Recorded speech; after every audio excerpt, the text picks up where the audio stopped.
So we're now ready to start our first design in Fusion 360, and as I said in the last video, we're going to start with this upper base plate as the foundation for our design. Now before we start designing that, there's a couple of things I want to do. The first thing is to click on the data panel, and under new project I'm going to create a new project, which I've already done in this case, called Hexapod. And you'll see currently there is nothing underneath this particular project. But this is where all of the files that we're going to create in this upcoming project are going to be stored. So that's ready to go and ready to use. I'm now going to click on this plus up near the browser area to actually create a new design. That gives me a blank sheet of paper, and I'm going to hit save straight away. I'm going to call this Hexapod assembly. So this is going to be my assembly of all of the parts to create the Hexapod, and I've typed in that name. The only other thing to check is under location, it's actually storing it in the correct project for you. If it's not, just click on this drop down and actually select it from the list of projects that are available to you.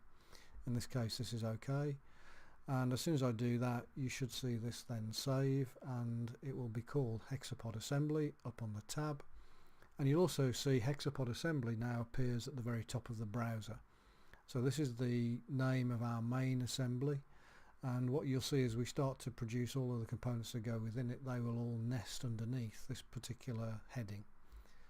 So we're now ready to start our very first design. We're all set up, we've got our assembly ready to go, and we're ready to start sketching.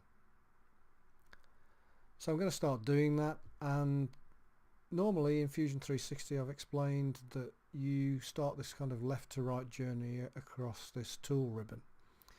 Now rule number one when you're creating a multi-component design in Fusion 360 is actually to start at the create menu, and under create the very top option there is called create new component. So we're going to create a new component, and when I click on new component this dialog box opens up, and this is your opportunity. Instead of calling it component 1, you can actually call it something meaningful. So in this case I'm going to call it base plate. Once I click on OK, you'll see now we've got our first component nested under our Hexapod assembly. So you can see now we've got base plate actually as a subcomponent to our Hexapod assembly. This radio button at the side is telling you that that's currently the active component, so that's the one that we're actually working on. So now we've created that component, we can actually start our left to right journey across here, and we're going to start with the sketch menu. We're going to create a 2D sketch and then extrude a 2D sketch into 3D to create our base plate.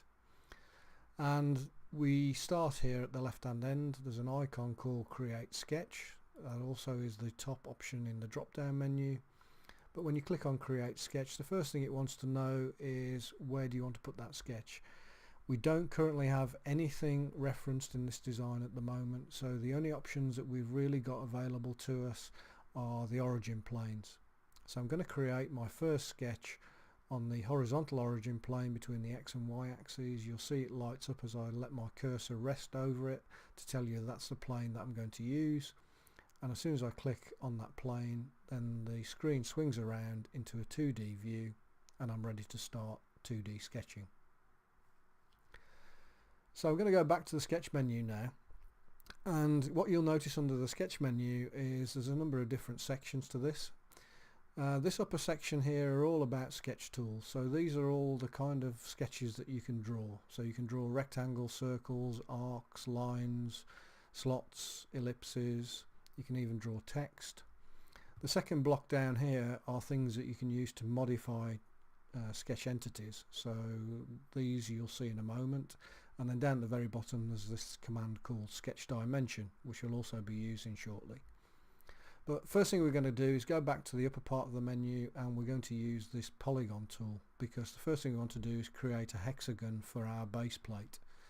So polygon's a tool to do that, and we're going to use this top option, and when I click on that the first thing it wants to do is know where I want to put the center. So I'm actually going to pick on the origin point that's in the center of the screen. That's going to be the center. Click on that to anchor that point and then drag the mouse out, and you'll see it starts to create that polygon. So in this case it's creating a 6-sided polygon. You can see there's a couple of pieces of information on the screen at the moment. There's a dimension, which is the half the width of the hexagon, and also the number of sides of this particular polygon. So this is a 6-sided polygon, which is actually what we want. But if I change that to 10, for instance, that's now a 10-sided polygon. I'll change that back to 6 because 6 is what we want. And if I now hit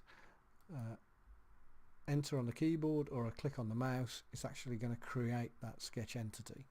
So now we've got a hexagon sketch on the screen.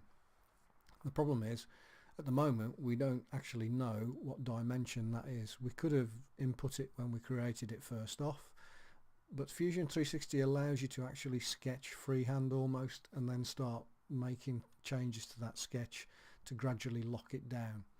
So the first thing I'm going to do is go back to the sketch menu, and down at the very bottom there's this option called sketch dimension. If I click on sketch dimension, I can actually click on 2 lines here. So if I click on that bottom line and this top line and then drag away to the side, you'll see that that dimension is currently 122.066 millimeters. So if I click that, you'll see it brings that up. I do have the opportunity now to actually change that, and if I type in 160, it completely overtypes it. Click on enter. It's now resized that hexagon, so it's now 160 millimeters from top to bottom, which is the size that I actually want. Now at the moment, this you'll see is a blue sketch line, so all of the lines in this sketch are blue. If I just click on escape to come out of the sketch dimension tool, you'll see if I grab on one of these, it will actually allow me to rotate the hexagon. It won't allow me to move it away from the origin because it's already locked onto the origin, and it won't allow me to make it any bigger or smaller because the size is being driven by the dimension that I've actually put against it here. But it's not a fully constrained sketch. I can actually do some movements to it, and to turn it into a fully constrained sketch, what I can do is go to this constraints menu here in the sketch palette. If I pick on the horizontal and vertical constraint, click on that, and then tell it that I want this upper line here to be horizontal, you'll actually see that's now snapped that sketch, so that line is now horizontal.